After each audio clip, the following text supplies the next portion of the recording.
Hi guys, I'm back again with part 7 of how I escaped a toxic relationship, and you can too. So it's been a while because part 6 was pretty heavy for me to film. So here we go with part 7. We're going to get right into it. Thank you so much for watching. If you have already, go back and watch parts 1 through 6 before you watch this one so you know what's going on. And go ahead and subscribe to my channel so you can catch up with not just this, but all of my mini videos. All right, so part 6, I had just experienced the worst physical interaction with my then husband that we had ever had. I was attacked. I was pretty much jumped on and was scratched up and face all messed up, and it was horrible. He had assumed that I was trying to hook up one of my friends who had come to visit from my hometown of Chicago. Me and this guy have never been anything but friends. He actually used to date somebody really close to me. So I more or less saw him as a brother. I did not look at him like that at all. And I even told my ex-husband, like, if I was going to hook up with this guy, why would I even bring you to an event with all of my Chicago friends? Anyway, my friends didn't know what happened because what happened on the inside of my car, and he dipped out into the crowd after he attacked me. I drove off. My friends just thought that we somehow got lost in traffic and were blowing up my phone. I didn't answer the phone the whole night. I think I might have texted one of my friends and was like, I'm tired. We just decided to go home, and left it at that. But I couldn't even talk. I was so upset. So time went by, and I won't say that I got over it, but I got through it. A lot of times people ask, why didn't you leave? Here's the answer. I had nowhere to go. I had been married for all of maybe 6 months at the time.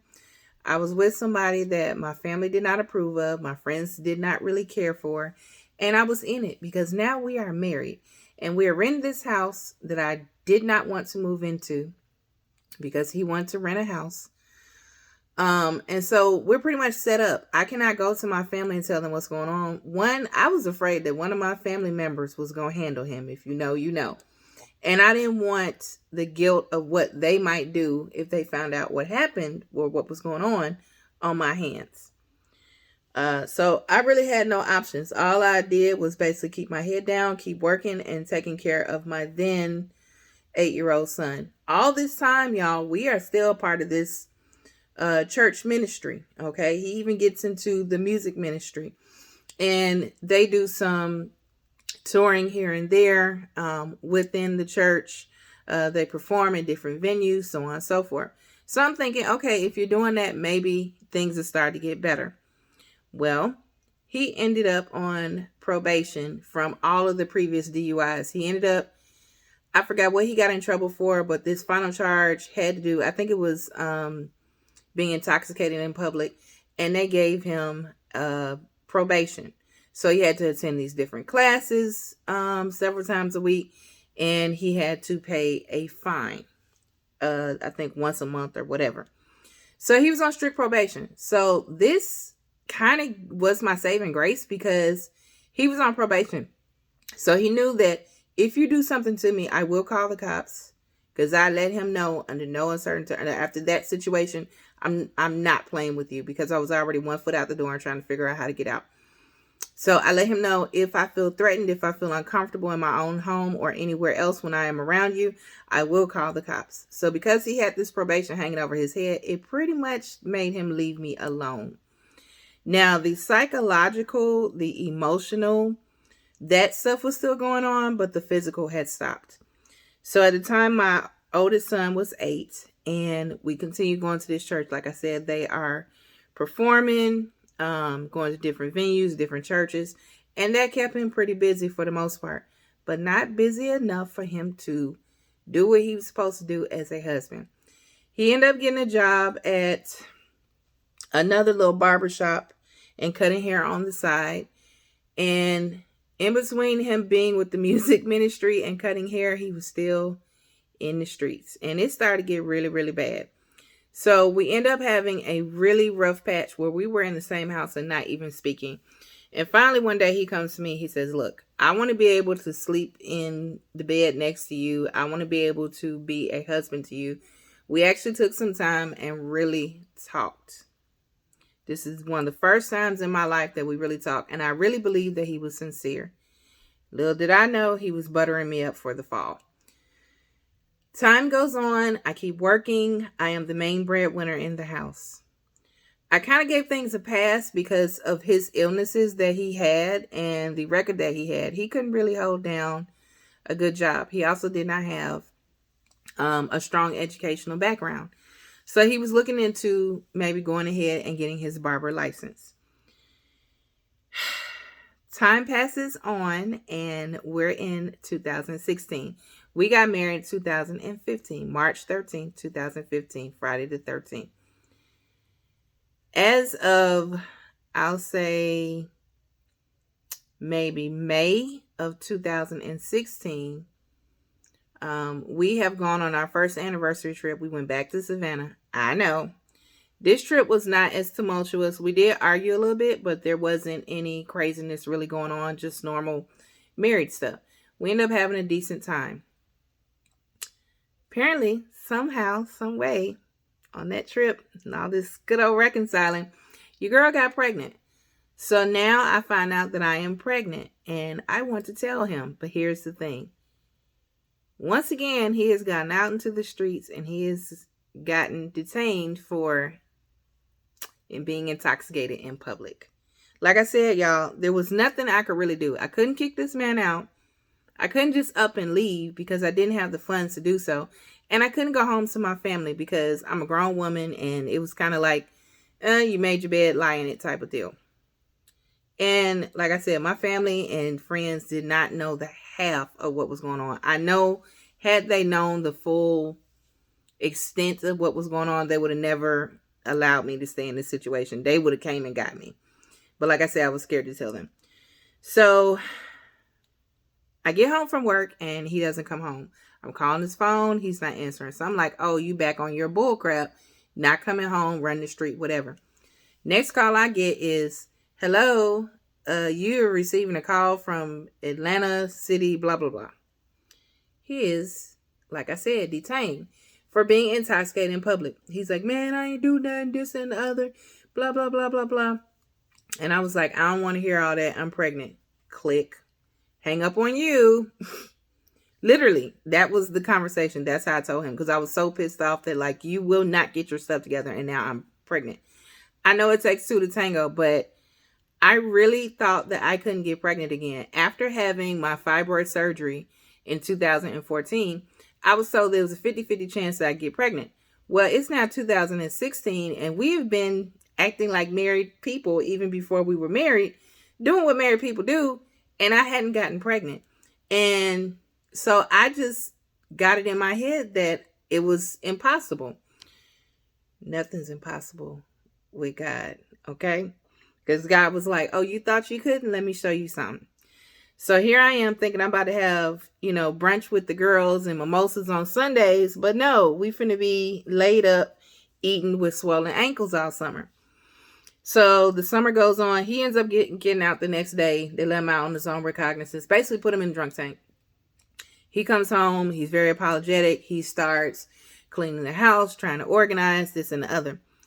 That summer I have a family reunion. My family comes here to Atlanta. My Chicago family, people from all around the country that I had not seen in a while. My mom's brothers and sisters, they all come to Atlanta for this family reunion. And for the first time, my family gets to see this man as my husband with his then pregnant wife. I was about 4 months pregnant at the time. So they get to see us interact and so on. And really, he was on pretty darn good behavior. He did not drink around my family. He was very attentive, very helpful. If there was an elderly person that needed something, he would run and get it. He was acting like the model husband. Now, deep down, I knew he wasn't, but at least he was making a good look for my family. So the family reunion goes on. That's over with. That goes well. And round about September of that year, I start feeling weird. Now, I have high-risk pregnancies. I have gestational diabetes. I have high blood pressure, and I've been known to have preeclampsia. I had it with my oldest son, maybe the last month or so that I was pregnant. So I end up coming down with preeclampsia in October. But back in September, I started feeling really weird. I get up one morning to get ready to run some errands. And when I get up, I notice something with the girl is not quite right. And if you know what I mean by the girl, I mean the girl. Right? And I realized something is not right. So I'm like, I'm pregnant. pH is probably off. Whatever. That can happen, especially if you are diabetic. Come to find out that was not the case because somebody could not stay at home. The blessing was it was something that could be taken care of with the antibiotic. But when I tell you that we went to the doctor that morning, because I was always so apprehensive that I was going to lose this baby because I had lost our prior baby. Every little thing I was running to the OB. So I was like, get up. We got to go to the OB. Something ain't right. Y'all, he knew what it was the whole time and played like he was just so innocent. And when we came from the doctor, I have to say God was really talking to me because, y'all, I was going off. I was trying to swing on him with one hand and drive my car with the other. Like all I could see was red because how could you? And I'm pregnant with our child. Like, even if you didn't care about me, it seemed like you would care about the health of our child and possibly passing something. Luckily, like I said, it was something that was small and curable. I got my antibiotics and I was on my way. But I was fire hot. I was embarrassed. I was hurt because now we're getting to the SMEC abuse. And if you don't know, when somebody cheats on you, that's abuse as well. But again, where am I going to go? Because now I'm almost to the end of my pregnancy. I've been working like crazy. And at this time, I'm still standing on my feet 8 to 10 hours, cutting hair, coming home, taking care of a then 9-year-old child. So I'm stressed. And the blood pressure is going up and down, up and down, up and down. The blessing is the people showed up and showed out for me. My clients, friends, family. I had so many baby gifts, y'all. I don't think I even bought diapers until my son was like 3 months old. I had so many clothes from people from church, from work, clients, friends. People made me stuff, family, that I don't even think I needed to buy my son anything. I did buy him some sleepers and things before he was born, but I really didn't need to buy anything. Not even a bassinet or a crib, y'all. Or a car seat carrier combo. Like all of that was provided for me. My child came into the world very, very blessed. So I was so thankful. Here's the thing. 99.9% of that did not come from his biological. Instead of going to buy diapers and saving up to buy stuff, he ended up somehow, some way finagling for his credit score to go up. Do y'all know what he did with that credit score? He got some credit cards. Okay, you would think, all right, let me buy some stuff for the baby, put on credit if I need to, the bigger things, the car seat, a stroller, things like that. No. I get home one day and there's a 55-inch flat screen TV in our front room. Here's the thing. If we would have had the money to buy that, that's cool. But we already had like 2 or 3 TVs in the house as it was. But he didn't like the TV that was in the front room because he said that was old. And that was my TV. And he was like, I don't want to watch this old TV. My thing is, it works. What difference does it make? But he was into that. And he went shopping. He bought himself some J's. He bought himself some little hiking boots. Why? You don't hike. Like, just the silliest things to let me know, basically, that you don't care. But around other people, he was the best father, the best husband. He was being so attentive to his pregnant wife. Very much putting on airs. So October rolls around and lo and behold, I have preeclampsia. So the doctor tells me that I need to drop down to part-time. Part-time for me meant working 4 to 6 hours a day. But here's the thing. Because my clients knew I was going on maternity leave and I had been with that company for over 10 years, I had a lot of clientele. And they were all trying to get in, 1, before the holidays hit, and 2, before I went on maternity leave. Because they was like, you look like you about to drop that baby any day. Keep in mind that I am 36. I am overweight. I am stressed. I am taking care of a 9-year-old. I am taking care of a house. I am the breadwinner. I'm doing a lot by myself. And dude is stressing me out because 1 minute he's good and he's all churchy and the next minute he's outside. So I just feel stuck. And in the midst of all this, I cannot turn to my family and tell them anything. And I felt like such a failure and small, and he took advantage of that. And he sat there and would tell me stuff like, yeah, your family don't even care about you. They ain't even coming over here to help you. When in reality, my family just didn't care about him. And they didn't want anything to do with him. So to keep their anger at bay, sometimes they would stay away. Not because of me, but because of him. So I dropped down to part-time. And then it comes time for my baby shower. I never forget, my baby shower fell on my brother's birthday. And I had a church baby shower. I actually had 3 baby showers. I had one at my house that a friend threw me, and it was a Halloween themed baby shower because she was like, that baby gonna come early. My baby was due December 21st, and that is actually my birthday. My ex-husband's birthday was December the 6th, and my oldest son's birthday is December the 1st. Now, we did not plan for me to have a baby on that day. Like I said, we weren't even planning for me to have a baby at all. So we chose the name December. Well, rather I did. Because one, I didn't want him to be named Junior. So his first name is December. His middle name is after his dad. And that was my way of getting out of that. And I thought December was a really cool and unique name at that. So my baby was due December 21st because I had preeclampsia, diabetes, and all that. And I had already had a abdominal surgery for the fibroids. They decided to do a C-section. So they scheduled me for a C-section December the 15th. Round about the beginning of November, I started feeling really, really weird. Around Thanksgiving, which I think that year fell around the 25th, I started having the worst back pains ever. No pressure in my stomach, no hardening of the stomach, nothing like that. No mucus plug dropping, nothing, y'all. Come to find out, for those 5 days, I was in full-blown labor. But here's the thing. I don't really know how it feels to go into natural labor because with my first son, I was induced, which means they give you medicine to push your body into labor if there's something going on where you are high risk. So I was in full-blown labor, running around the house, cleaning, taking care of my 9-year-old. I was still working. And so maybe a few days after that, my doctor actually put me on bed rest because my blood pressure is still spiking. She says, if it spikes again, we're going to move your C-section date up. And I didn't want to do that because I didn't want my baby to be preemie. So November 29th rolls around. I am running last minute errands. My game plan, because my hair was blonde at the time, go home, bleach my roots. I had a short curly hairstyle. File my natural fingernails that I had at the time.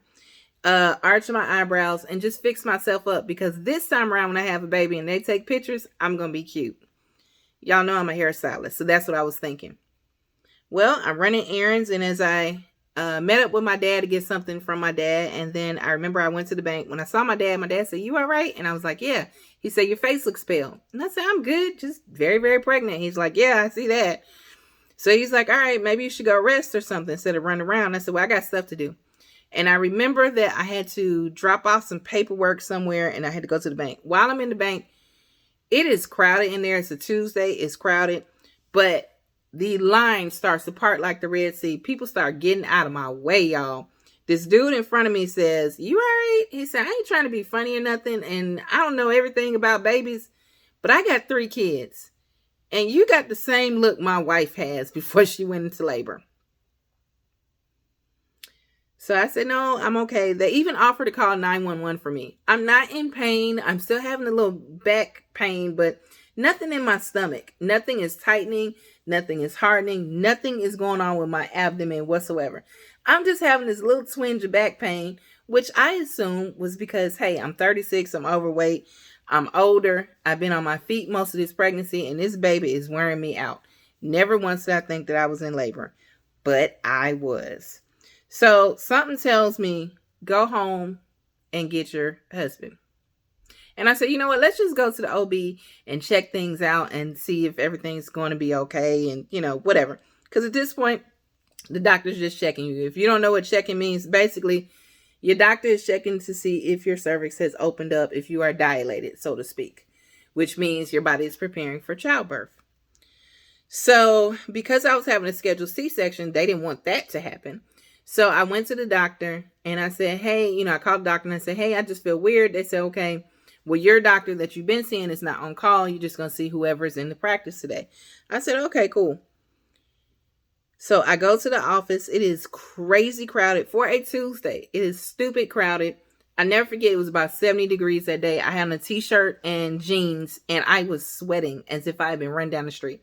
I made sure that my parents were picking up my oldest son from school. And I said, I pick him up when I come from the doctor. Or so I thought.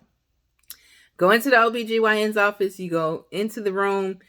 And my husband steps out and he says, hey, I got to go to the bathroom. I'll be right back. I said, okay, cool.